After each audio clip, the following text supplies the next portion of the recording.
Assalamualaikum warahmatullahi wabarakatuh. Apa kabar anak-anakku sekalian? Semoga kalian semua dalam keadaan sehat walafiat. Baik, kali ini kita akan mempelajari materi tentang hidup damai dengan saling memaafkan. Baik, marilah anak-anakku sekalian, kita membahas tentang pengertian maaf dan memaafkan.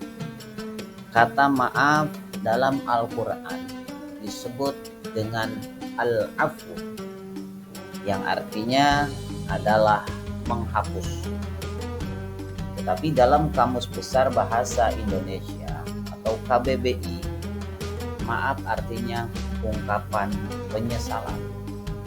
Memaafkan artinya menghapus atau melepaskan rasa dendam yang ada di hati.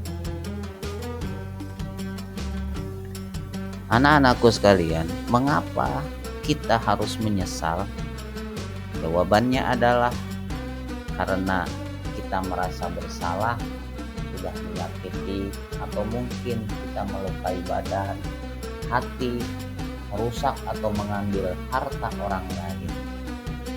Dengan menyatakan penyesalan atas kesalahan, berarti kita menyadari perbuatan salah atau dosa dan kita menyerahkan sepenuhnya kepada orang yang telah kita aniaya. Mengapa harus menyesal? Ungkapan rasa penyesalan bukan sekedar basa-basi memperlihatkan kesopanan, tetapi untuk melepaskan rasa bersalah atau belenggu dalam hati.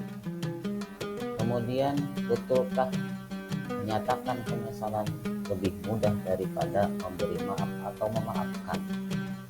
Memang menyatakan penyesalan atas kesalahan membutuhkan jiwa kesatria. Ketika kita berani berbuat dan juga kita harus berani bertanggung jawab. Sedangkan orang yang pengecut, dia tidak akan mau menyatakan penyesalan karena ia merasa tidak bersalah, merasa tidak berdosa, atau merasa benar sendiri atas perbuatan atau ucapan, sehingga dia sulit untuk mengakui kesalahannya atau dia tidak mau menyesal atas perbuatan. Itulah orang yang pengecut. Ada beberapa syarat-syarat dan adab menyatakan penyesalan yang baik. 1. Kita mengakui kesalahan yang kita perbuat. 2. Menyesali kesalahannya. Yang 3. Jangan mencari alasan. Yang 4.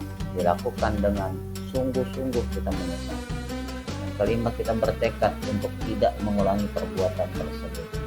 Kemudian yang selanjutnya, jika berupa harta, kita mengembalikan hak yang diambilnya. Kemudian selanjutnya, kesiapan mental untuk merendahkan diri kita di hadapan orang yang pernah kita aniaya. Dan itulah merupakan syarat-syarat dan adab dalam menyatakan penyesalan. Kemudian yang selanjutnya, kita membahas tentang definisi maaf atau memaafkan. Memaafkan berarti menghapus atau melepaskan rasa dendam di hati dengan ikhlas. Mengapa kita harus memaafkan?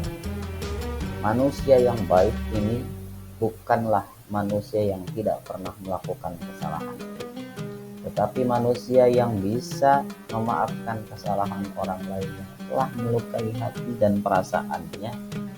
Orang yang mampu memaafkan kesalahan orang lain itulah merupakan salah satu ciri orang yang bertakwa.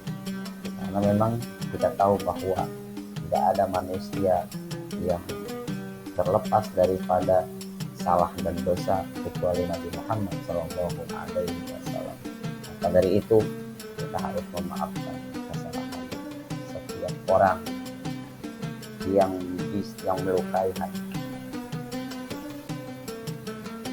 Nilai pemberi maaf melebihi nilai sedekah harta. Seperti dalam firman Allah Subhanahu wa taala dalam Quran surat Al-Baqarah ayat 263, Allah mengatakan, A'udzubillahi minasyaitonir rajim. Bismillahirrahmanirrahim. Qaulun ma'rufun wa maghfiratun khairum min shadaqatin yatba'uha adza. Wallahu ghaniyyun halim. Artinya perkataan yang baik dan pemberian maaf lebih baik daripada sedekah yang diiringi tindakan yang indah. Allah Maha Kaya, Maha Penyampun. Syarat-syarat adab memberi maaf yang baik. Yang pertama adalah kita memberi maaf kepada orang lain ikhlas karena Allah Subhanahu wa taala. Kemudian yang kedua, melepaskan hak membalas. Yang ketiga, kita tidak menuntut denda atau syarat apapun. Yang keempat, menghapus rasa sakit di dalam hati kita. Kemudian yang kelima, tidak menyisakan dendam. Yang keenam, menghilangkan amarah. Dan hikmah menyatakan penyesalan dan memaafkan pada materi kali ini. Yang pertama, kita dimuliakan oleh Allah Subhanahu wa taala. Kemudian mendapatkan pahala melebihi pahala sedekah. Hikmah yang selanjutnya daripada kita menyatakan penyesalan dan memaafkan adalah telah meneladani Rasulullah Shallallahu Alaihi Wasallam menghapus rasa bersalah yang berkepanjangan, kemudian terbebas dari rasa dendam dan penyakit hati. Lalu dengan penyesalan dan memaafkan tersebut dapat kita mempererat tali persaudaraan terhadap sesama teman.